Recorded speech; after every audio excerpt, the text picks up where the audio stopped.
Linda, starting tomorrow, our parents are moving in with us. I bought the house with the yard, so no complaining if you're not a fan. You might end up sleeping outside, got it? On moving day, Michael, my husband, dropped the bomb about living with his parents. He also decided on this house without consulting me and left me to handle all the house hunting. It's like he sees me as a maid or something, thinking I don't have a say. So I said, fine, then I'll sleep in the yard from now on. But don't be surprised by who joins me. Why are you being so stubborn? Just do as you're told, like always. Don't worry, you won't regret it. Sleep tight, but don't choke on your own spit. Okay, those last words are on you. You'll regret this, mark my words. And with that, I started getting ready, picturing Michael's worried face. The next day, he came to the yard and immediately frowned when he saw the tent I had set up. He stopped in his tracks, looking puzzled as he approached. Linda, why are you pitching a tent? You said you'd sleep in the yard, so I'm just using my camping tent. It's spacious out here, I replied calmly, stepping out of the tent with a smile. Michael frowned even more and muttered, you'll regret this. Sleep however you like, but don't say I didn't warn you. He didn't think I actually sleep outside. You're ridiculous, you know. Even if you like camping, setting up a tent in your own yard is just embarrassing. Michael mocked with a smirk, but I stood my ground, ready for my comeback against him.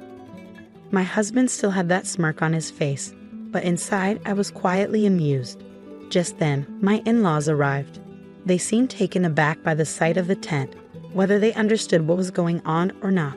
I felt a bit relieved, hoping their presence might calm my husband down a bit. When I greeted them, they looked puzzled and asked about the tent. Linda, why is there a tent in the yard? Are you planning a camping trip? They inquired, clearly curious. Before I could respond, my husband jumped in. Oh, Linda wanted to sleep outside. She's a big fan of camping, he said, smoothly lying through his teeth. I couldn't believe how composed he was while deceiving them. But my in-laws accepted it without much fuss, knowing my love for camping. Just be careful not to catch a cold, they said with concern before heading into the house. Now, go make dinner, and don't say anything unnecessary to my parents, all right? My husband resumed his usual commanding tone after the in-laws left, but I shot back, sure thing. I'll cook for 5 then. Can a housewife even count? It's just the 4 of us. You, me, and my parents. Stop being dense and start cooking. You're getting on my nerves. Grumbling, my husband made his way to the new house. Suddenly, he froze in shock as a man emerged from the tent, unzipping it slowly. The yard fell silent. My husband's face registered a mix of confusion and astonishment. He tried to speak but couldn't find the words. Sorry to intrude, the man said. Why is Jim here?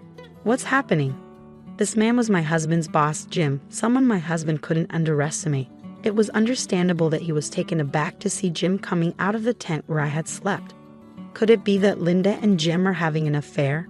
Remember what Linda said yesterday, don't regret whoever I sleep with. Is she referring to an affair? What do you mean? That's not possible.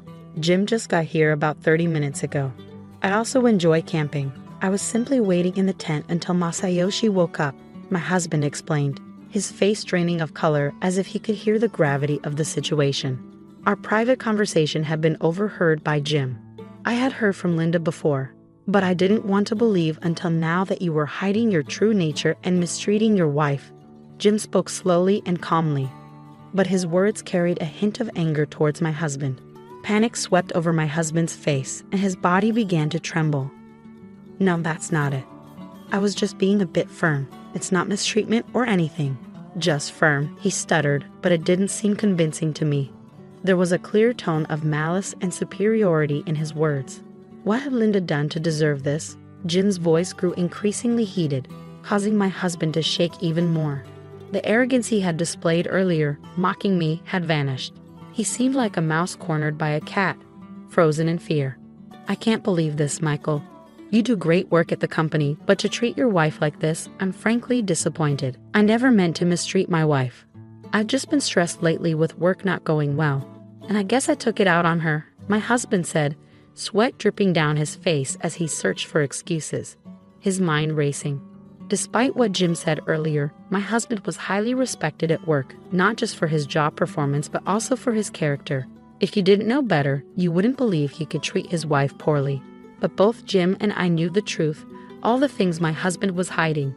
And Jim's visit today was connected to those secrets. Then Jim quietly mentioned a woman's name to my husband, Lily Smith. You're familiar with her, right? Yes, she works at a client I handle. Is there an issue with her? She's my wife. Immediately, my husband's eyes widened with shock and confusion, rendered speechless. His expression shifted instantly to one of surprise and fear. Jim stared at my husband with a cold gaze. Gathering his courage, my husband began to speak hesitantly. Lily is Jim's wife. But that can't be, you have different last names. Lily uses her maiden name at work. It's easier for everyone as she's referred to by the name they know. Many women at her workplace do the same. I didn't know anything and I've made a terrible mistake. In truth, my husband was having an affair with Lily Shimamoto, unaware that she was his boss's wife. Jim had come today to address the affair. I was truly stunned when I learned about your affair, especially that the other woman was my wife. This isn't something that can be shrugged off as a misunderstanding. And regardless of who the other person is, having an affair is unacceptable, Jim stated firmly. You heard it from Linda. Hey Linda, how long have you known? Since when? I've known for several months, since around the time Michael started to withdraw after learning about my infertility, I responded. The catalyst for my husband's mistreatment was my infertility discovery. While undergoing treatments, my husband was unsupportive and distanced himself, leaving me feeling alone. One day, when he claimed he was on a business trip, I accidentally witnessed him leaving for a romantic getaway. That's when I decided to investigate his affair, leading me to discover that his mistress was his boss's wife. Empowered by this revelation, a thirst for vengeance ignited within me. Then my husband floated the idea of purchasing a house in the countryside. His proposal became the catalyst for propelling forward my revenge scheme. I closely monitored his actions and meticulously crafted my plan for retribution, which led to the current circumstances. Michael, you claimed you wanted children, so I decided to redouble my efforts with the infertility treatments. But instead of standing by me, he began to ignore me completely. You left me for Lily, didn't you? You just admitted you never meant to mistreat me, but you were doing it on purpose, weren't you? You were pushing me to my breaking point, aiming for a divorce. Keeping me in the dark about living with your parents was all part of the torment, wasn't it? What do you have to say? Every word dripped with fury as my husband stumbled over his response. I could see that I had hit a nerve. With a piercing stare, I locked eyes with my husband, while Jim's gaze conveyed a mixture of disappointment and disdain. My husband's face turned pale, and his body shook, but he pushed himself to speak, adamantly denying the truth. I admit I may have been tough on Linda, but I strongly reject the accusations of an affair. It's just a baseless claim from Linda and Jim. There's no evidence, right? Linda mentioned a romantic trip, but I simply ran into Lily by chance during a business trip. We had meetings and went for drinks because of work, but there was no affair. I understand, indeed, there's no evidence. We haven't prepared any, right? There's no proof, but you're definitely having an affair. Admit it and apologize to Jim first. Linda, enough now. I didn't have an affair. If you want me to confess, show me the evidence. Don't act all high and mighty and order me around. My husband erupted in anger, his words aimed at me without restraint. The tension in the air crackled with my husband's fiery rage, a clear sign that he felt cornered with nowhere to hide his true self. Unknowingly, he was digging his own grave. What's the matter, Michael? Why are you shouting like that? It's echoing inside the house, I remarked, bewildered by his outburst. Oh, isn't that gentleman over there JLI? I'm terribly sorry for causing a disturbance. Actually, I came today to discuss Michael's affair, Jim announced calmly. The in-laws were undoubtedly stunned by Jim's words. They stood frozen, mouths open in disbelief, as a heavy silence settled over the scene. After a tense 10 seconds, Michael's father-in-law cautiously spoke up. Is it true about the affair, Michael? I find it hard to believe Jim would joke about something like this. Can you explain so we can understand? Dad, it's not true. I'm innocent. Jim is just assuming I'm guilty without any evidence. I swear I haven't done anything like that. You can trust me. Linda, what's happening? I don't understand anything, Mother, Michael protested. I'm sorry to have startled you, but what Jim is saying is true. Michael has been having an affair, and the other woman is Jim's wife. Now, I will prove it, I stated firmly. With that, I pointed to a specific spot. Michael and the in-laws followed my gaze, but all they saw was the tent in the yard. Confusion etched their faces, but they were about to witness something shocking. "I'm so sorry," Lily apologized as she emerged from the tent. Jim hadn't arrived alone. Lily accompanied him. Thus, the entire conversation had been overheard by Lily as well. Meeting Lily for the first time, the in-laws were startled to see an unfamiliar woman stepping out of the tent. Meanwhile, my ex-husband was profoundly shaken by the realization that his affair partner had been nearby all along. "We don't need evidence, Michael. Lily has already fully admitted to the affair." "Actually, we do have evidence, but having Lily confirm it seemed quicker. I also wanted to see your reaction, and you certainly revealed your true colors. Unknowingly, you were digging your own grave. Bringing Lily here, has she already told you everything?" Michael's question prompted Lily to nod silently. Once again, Michael's body trembled, and his face drained of color. "Father, mother, as I mentioned earlier, I have been mistreated by Michael. I wasn't even informed about this living arrangement. I had to sleep in a tent in the yard because Michael ordered it. He treated me as disposable because of my infertility and chose to have an affair with Lily. I don't understand, Michael. You told us changing our environment might improve the chance of fertility treatments. Was that all a lie? You said you would support me, right, Michael? Instead of supporting me, you were planning to abandon me." I confronted, the disappointment and anger of my in-laws finally bringing Michael to his knees, where he prostrated himself on the ground, rubbing his forehead fiercely against the earth. "I'm truly sorry. I was shocked to discover Linda's infertility. Having children was my dream, so I thought if I couldn't have children with Lily, I'd need to remarry someone else. That's when I met Lily, thinking she could fulfill my dream." Michael trembled as he desperately confessed, seeming to realize that excuses wouldn't suffice anymore. Without lifting his forehead from the ground, he continued to apologize profusely. But then his body was abruptly thrown to the ground with a dull thud under the furious gaze of his enraged father-in-law. "Linda wanted children too, didn't she? Have you ever considered her feelings? Being unable to conceive, do you think of your wife as property to be discarded when no longer needed? What do you say, Michael? Answer me." My father-in-law's usual gentleness replaced by a rage I had never seen before. Yet his face betrayed a profound sadness. It was unthinkable that his beloved son could commit such inhumane acts behind the scenes and still attempt to justify them. "I've never been a parent, but the thought of my own child doing such things would tear me apart," my father-in-law expressed with anguish as Michael lay on the ground. His mother approached with a similarly pained expression. "Michael, I'm going to divorce you and claim alimony for the mental anguish you've caused," she declared, presenting the already filled-out divorce papers. Michael, still prostrate, took them. However, in a shocking turn, he retorted, "Dad's right.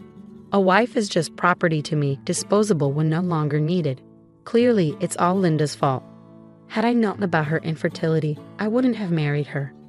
Discovering an after marriage feels like a fraud. What alimony? You, the infertile one, should be paying. Don't you dare." My father-in-law grabbed Michael by the collar again, ready to confront him physically, but I stepped in. "Linda, why stop? Are you planning to forgive Michael?" he questioned. "No, father. I will never forgive Michael. But I won't let you harm yourself over him. He's not even worth hitting now. Please let me handle this," I calmly responded, leading my father-in-law to slowly release Michael's collar. After taking a deep breath, I pulled out a piece of paper and addressed Michael. "So everything is my fault because I'm infertile, and you're the victim, right?" Michael was left speechless as I handed him the paper, which contained results he had never anticipated. "Me, infertile? I can't produce children." It turned out the cause of infertility wasn't solely mine, but also Michael's. I had requested him to provide a sample for testing, knowing that infertility isn't always due to the woman. The results diagnosed Michael with azoospermia. While there might be a chance for recovery with treatment, it seemed challenging.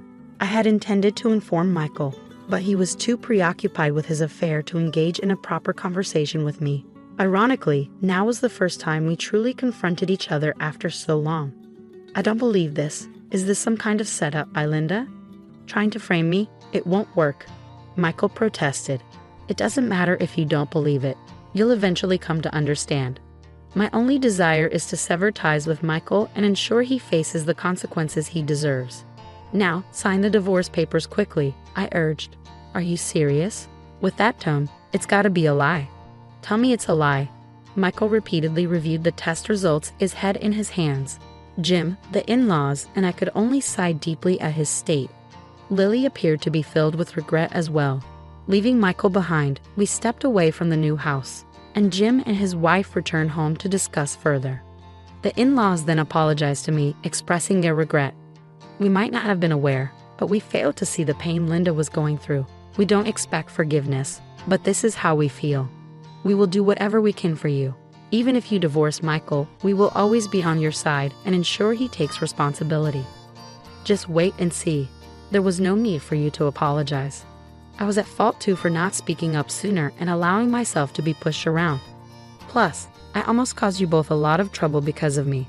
Actually here, I decided to reveal a fact I had kept hidden from my in-laws.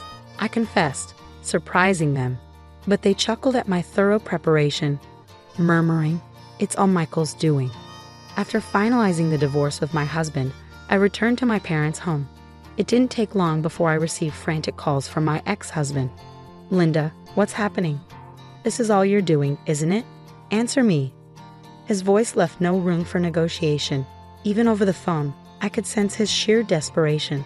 Suppressing a laugh, I decided to reveal the truth. "Why so panicked? I don't know much except maybe that the new house you bought is defective." "Hey, stop joking around. I just realized it's uninhabitable because I've been too frantic to notice. What are you going to do about this?" "I'm not doing anything. You pushed the house hunting onto me, so I just followed your orders. You were the one who made the final decision to buy her, right?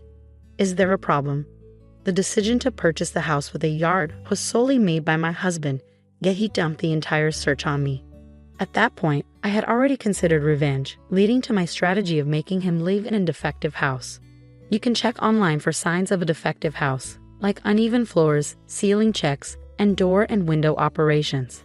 I created a checklist and went to the viewings, choosing the property with the most issues. My ex-husband's reaction confirmed that my plan had indeed worked.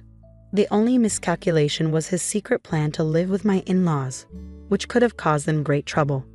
Thankfully, they now live peacefully elsewhere, away from him. "Linda, help me out. I can't afford to move with the alimony payments and I've lost my job. There's also the fertility treatment. I truly regret everything. I shouldn't have cheated. I should have valued you more." "So you only realized you were wrong after finding out you're infertile? Well, that's good for you.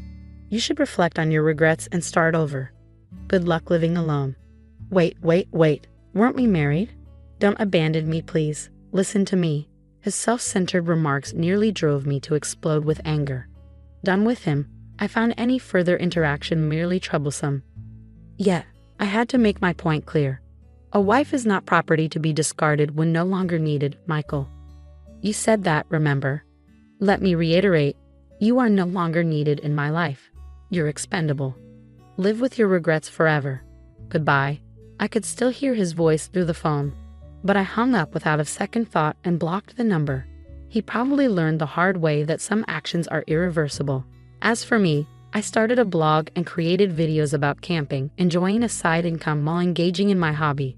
Jim, now divorced, had more free time and occasionally joined me for camping trips or helped with my video projects. I'm truly grateful that Jim and my in-laws stood by me. When I expressed my gratitude, Jim said, "Ignoring such a wonderful woman like you, Michael, really baffled me. If you ever need help, feel free to reach out." Perhaps due to my vulnerable state, my heart skipped a beat. But it wasn't until years later that I realized this flutter was real. Yes, Jim and I ended up getting married. But that's a story for another time. Guess what, Rosalie? My family's coming over and you're in charge of hosting them at this fancy restaurant. Can you handle that? Oh, and by the way, do you know how to manage money? You didn't save anything, did you? Rosalie was puzzled. What do you mean? What's mine is yours. So, this restaurant you own, it's mine too. Everything's free. That sounded crazy to Rosalie. Her husband Kyle seemed clueless, thinking he could just invite the family over and not pay. Something wasn't right. Plus, he didn't seem to get it. He was about to land himself in trouble. "Kyle, we can't give everything away for free. But don't worry about the money. I know you don't have savings, and I knew you were inviting the family today. So, I already arranged for someone else to pay in advance. Stop lying. I never mentioned inviting the family, and none of them said anything about being billed. My husband insisted, gesturing toward our relatives. His parents, his brother, his wife, and a few others were chatting with a waitress nearby. He smirked and made fun of them while I struggled not to burst out laughing, my lips twitching. I've been getting ready for this day. I'll do my best to entertain them just like you want, I replied, smiling to myself as I listened to him. Our in-laws approached.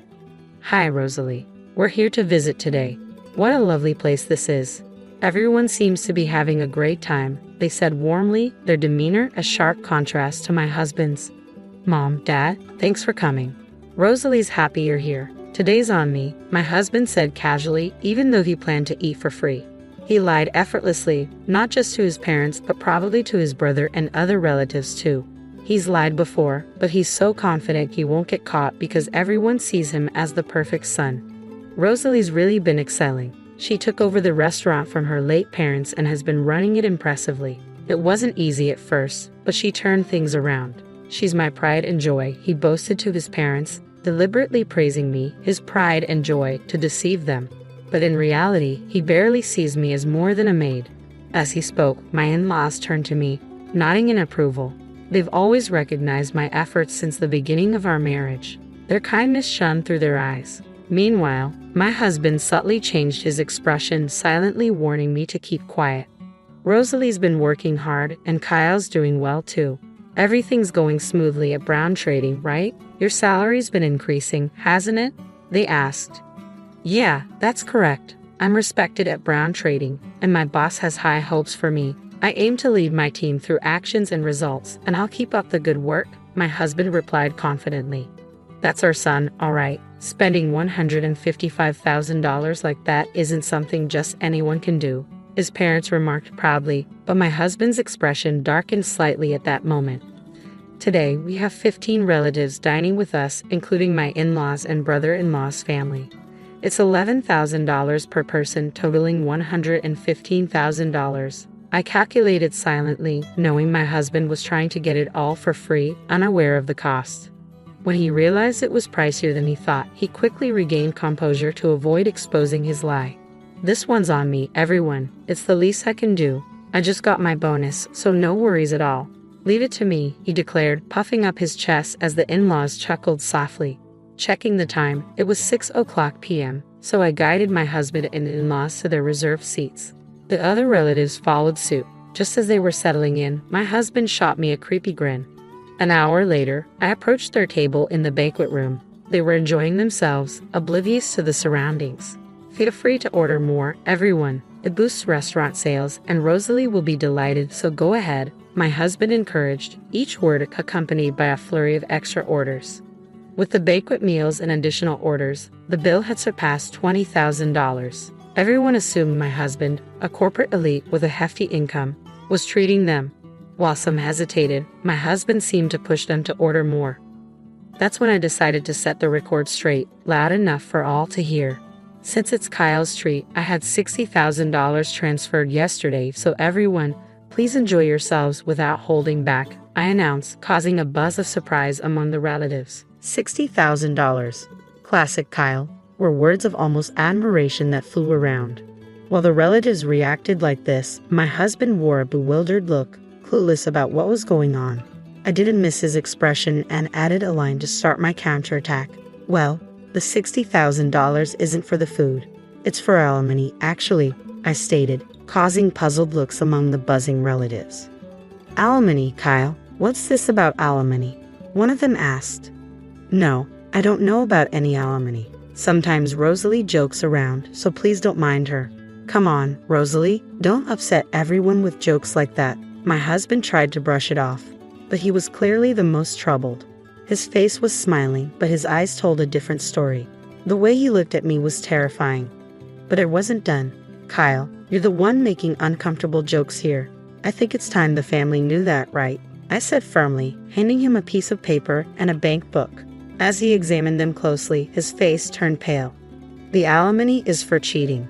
Kyle has been unfaithful. He's not the person you all think he is. He can lie and deceive people without a second thought, I revealed. The atmosphere in the banquet room shifted abruptly. The once lively chatter ceased, replaced by an eerie silence. The document I handed to my husband was the original alimony claim, and the bank book showed a record of a $60,000 transfer. Everyone's attention was fixed on my husband and me, and silence lingered for a few seconds. But it was my husband who broke it. "How funny, Rosalie. That's quite something. It looks just like a real statement in a bank book. But really, this is going too far. There's no way I would cheat." It seemed like he had shifted back to his usual confident demeanor, but that confidence quickly faded, and I couldn't help but smile.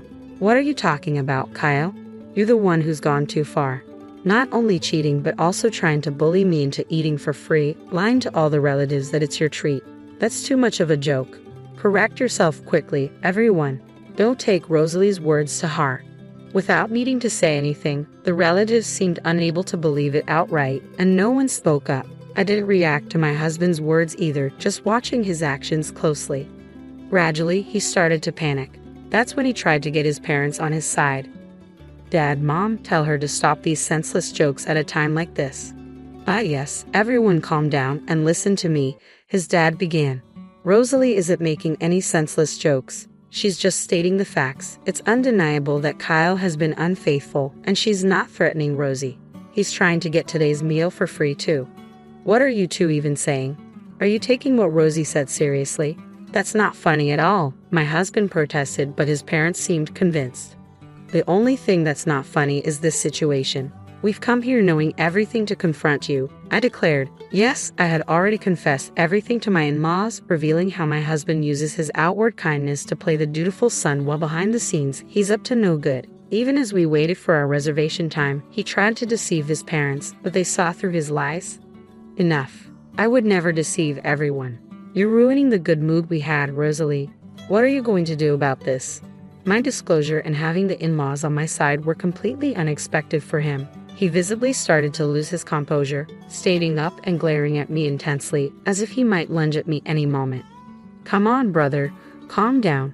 Let's sit down and talk this over calmly." "Nicholas, you believe me, right?" interjected his brother, my brother-in-law Nicholas, cutting through my husband's angry shouts.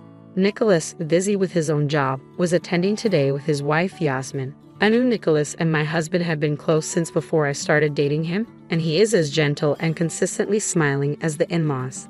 However, Nicholas's next action would utterly defeat my husband. He pulled a thick envelope out of his bag and handed it to my husband, saying, "You believe me, right, brother?" "How can I believe you when you've been cheating with my wife, Nicholas?"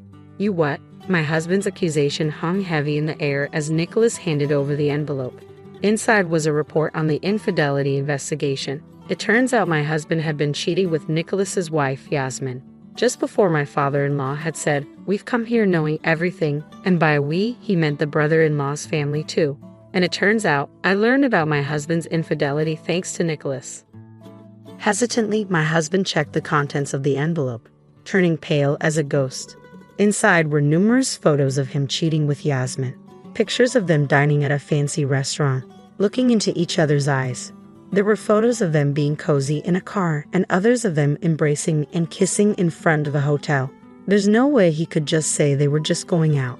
It was indeed a decisive moment, a hellish scene. "Is this a joke? Unbelievable, Kyle did this," were the whispers I heard.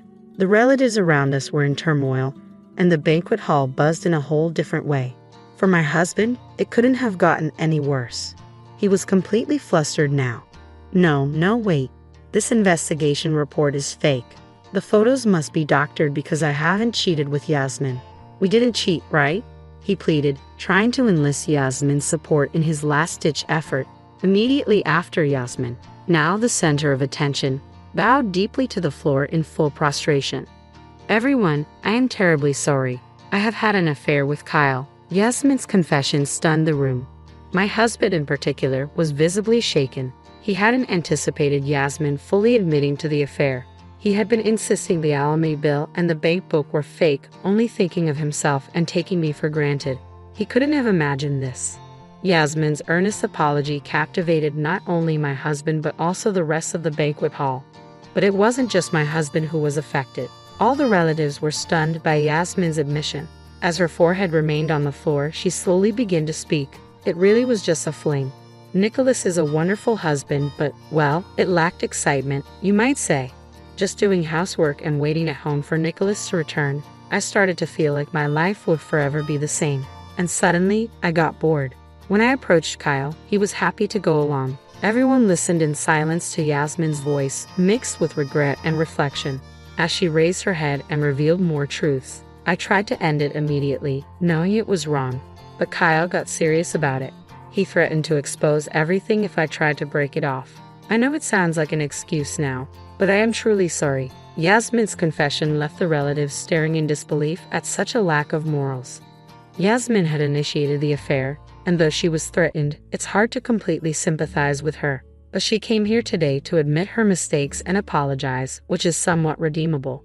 However, my husband tried to escape by lying and making excuses, unaware that he was just tightening the noose around his own neck. He really is a fool, brother. It's all useless. I, Rosalie, and our parents know everything. I'm going to demand alimony from you, and you're going to pay Nicholas. When did you realize? You didn't even do an investigation. You must have been sure, right? Yes, I heard it from someone I truly despise, you brother. Right, Rosalie? That's right. It wasn't just Yasmin. He had his hands on other women too. What, Rosalie? How much do you know? Just give me a break already. Too bad, Kyle. I know everything, and if anyone should be asking for mercy, it's us. I never thought you'd even make a move on an employee at a restaurant. I continued, then called a woman into the banquet hall. This woman was the waitress who had been talking with the in-laws, Nicholas, Yasmin, and several other relatives while they waited for their reservation time. Turns out, while having an affair with Yasmin, my husband had also been making advances towards this waitress. She had also attended the same school with me back in our student days. Before even consulting Rosalie, who was the restaurant owner, she came to me. Kyle had threatened to destroy your family if you spilled the beans to Rosalie. You're really horrible. I've said it before, but we know everything, brother. All you can do now is admit your guilt and apologize, just like Yasmin did. Kyle, let me ask you something. Why would you deceive Rosalie to carry on with your affairs? From what we can see, Rosalie has been nothing but supportive. She's been managing the restaurant that she inherited from her parents and taking care of home as well. What did she ever do to you? Under the cold stares, my husband flinched at his father-in-law's question. I thought there was no valid excuse for infidelity, but if I had been unconsciously pushing him into a corner, I wanted to reflect on myself too. Awaiting his response, what he said next was shocking. I married Rosalie because I felt sorry for her. Before our marriage, she was struggling to turn the restaurant around with both parents gone. I was the only one she could rely on. I couldn't live without that feeling of superiority. And then what? Rosalie managed to turn it around. The restaurant became popular, and suddenly I found it boring. That's why I thought of dumping her, my husband said, smirking as if he had nothing to lose. Despite already knowing his true nature, a deep disgust welled up from within. It seemed he viewed everyone but himself as mere tools. The cold stares from the relatives quickly turned to pity. A feeling of superiority felt good, got bored, and decided to dump her. Kyle, do you realize what you're saying? You're successful in your big company because Rosalie supported you. Don't you have any gratitude? No, you're wrong. I succeeded because of my own skills. Besides, isn't it normal for a wife to support her husband? Does a mother serve a father expecting gratitude? No, right? Rosalie served me because she loved me. It's presumptuous to expect gratitude for that, my husband argued. Enough, Kyle. I find you repulsive. We are cutting ties with you, but we will watch you until you take responsibility. Be prepared. Fine, cut ties or whatever. I have a stable job. I can live on my own. In fact, it's a relief, right, Rosalie? You can enjoy life more without me around. I'll pay whatever alimony or anything else, so don't worry. My husband laughed, seemingly without a care. Looking at him, I thought again, he doesn't understand anything, knows nothing at all. Really? You can pay alimony. Aren't you about to be sued by your company, Kyle? A lawsuit for damages isn't cheap, you know, I retorted. What? The company's suing me? That's ridiculous. You were bragging today, weren't you, that you're respected at Brown Trading, that your boss has high expectations, that you lead your subordinates with actions and results. But it was all lies. In reality, you've been threatening your subordinates and embezzling company money. What? I would never do something like that. I rose through the ranks on my own merit. Don't talk nonsense when you know nothing, my husband protested. What you don't know, Kyle, is that all the subordinates you threatened have come forward. The company has been aware of the issue for a while. But you don't have to believe me, I'm just stating facts. It'll be interesting to see how far you fall. I explained to him in a calm tone, trying to make him understand. And the color drained from his face. If he really had no idea, he could have laughed it off. But the truth is, he was misbehaving at work too, so denying it was impossible.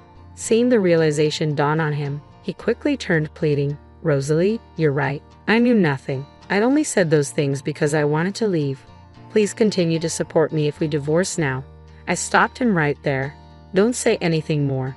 The relatives are about to tear you apart, Kyle. It's too late for anything now, and it doesn't matter whether you knew or didn't know. No one will help you, and you'll get your wish to live alone. Oh, and by the way, make sure you pay for today's bill. It was your treat, wasn't it?